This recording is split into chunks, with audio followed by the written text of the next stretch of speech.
Just made this card and I wanted to show you how quick and easy your coloring can be. So I'm using the brand new Catherine Pooler Fall Calls for Lattes stamp set. This is well loved, as you can tell. And it has this most adorable pumpkin image. We're going to use the new macchiato ink. And all you have to do is stamp your image on your cardstock.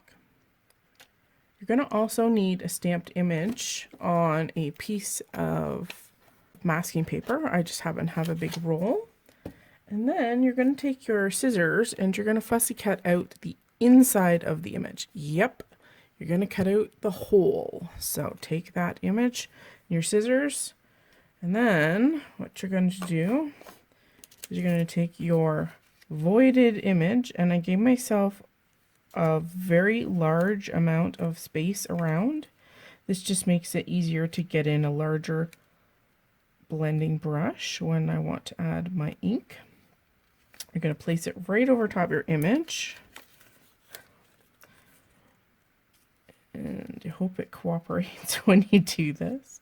It's a lot easier with a larger piece of cardstock. You're going to line up that image, press it down so it's stuck.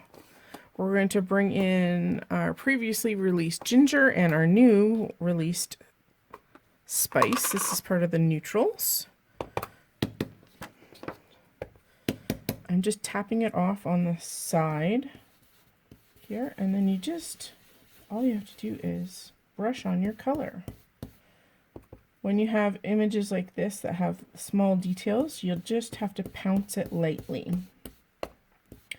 And you can even go in and blend your colors. So this is the ginger.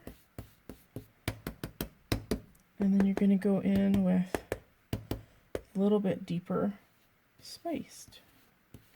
And this is how you can get an image that has two tones. And then the magic is the reveal. And there you go. You have a colored pumpkin. Easy as 1, 2, 3.